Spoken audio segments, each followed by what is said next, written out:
The biggest card of the year goes down this Saturday. International Fight Week is always a big deal, and this year's no exception. I've actually been lucky enough to be in Vegas for this annual event a few times in the past, and it does not disappoint.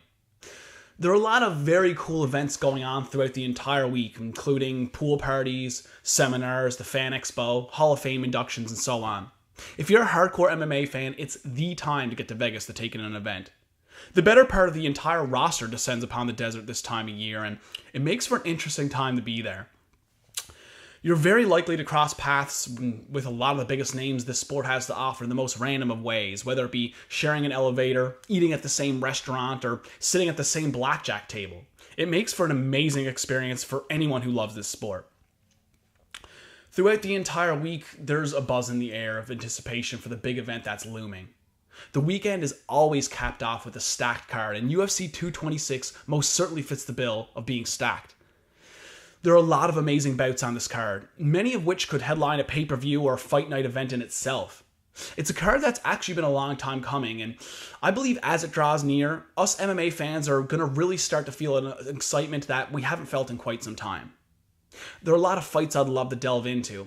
If you watched last week's episode I did, you would have saw me fan out over Gokhan Saki. That fight alone has me excited for this weekend, and that merely kicks off the main card. There's so much to say about Pettis versus Chiesa. A fight that was supposed to go down a long time ago has finally come to fruition, and I think that's going to be an exciting affair. And Francis Ngannou versus Derek Lewis? Forget it. You can never say anything for certain when it comes to this sport, but I really don't see how that fight isn't fireworks. Two monster heavyweights who are primarily known for their knockout power colliding equals one short fight with on the edge of your seat action for as long as it lasts, whether it's 12 minutes or 12 seconds. Max Holloway versus Brian Ortega is a fight that has two of the most talented young fighters in this featherweight division has to offer, and they're facing off each other in their primes, which is something that's a lot more rare than most would think. Holloway has been on an absolute tear and has really made a name for himself these past few performances. He was always a force, but he's now starting to really get a lot of credit for how good he is, and that's made an already extremely confident Holloway even more confident. Again, which makes for an exciting outing for whoever the hell the Hawaiian steps in there with. Brian Ortega has a lot going for him. He's coming off of one of the greatest finishes in recent memory over an absolute legend of Frankie Edgar. Has finished 6 of his last fights and earned a performance of the night 3 times of those 6.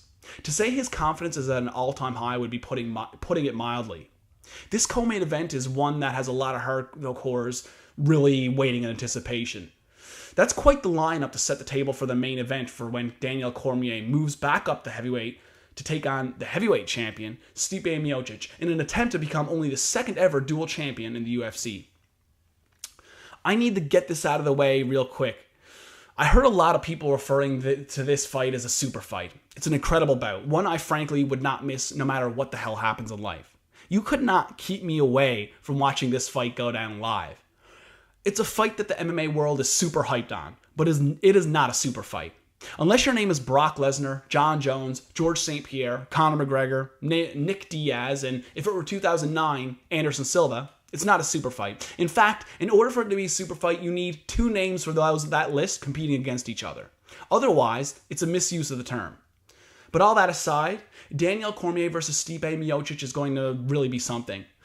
I find that since Conor McGregor made the 2 division title holding ways the new thing to do, there's been way too much talk from champions about doing this sort of thing. But Daniel Cormier is deserving of this opportunity. He has had an outstanding career, and given the circumstances, the fight against Stipe actually makes a lot of sense. Miocic is the first UFC heavyweight champion to defend the title more than twice, and he's going to be in tough against the Olympic wrestler Daniel Cormier. But if you ask me, as amazing as DC is, Stipe has got the skills and the grit and the size to overcome the light heavyweight champion. I think DC will be able to get Stipe down, but I'm not sure how long he's going to be able to keep him there. And I'm also not sure how often he's going to be able to continuously get the takedown. Size doesn't always matter, and it's not always a factor, but in this case, I think it is. As powerful as DC's strikes are, I don't know if it'll be enough to topple Stipe, whereas I actually think the heavyweight champion has a good chance at stopping DC via strikes. But who the hell knows? This sport's unpredictability is specifically what makes it so enticing to watch.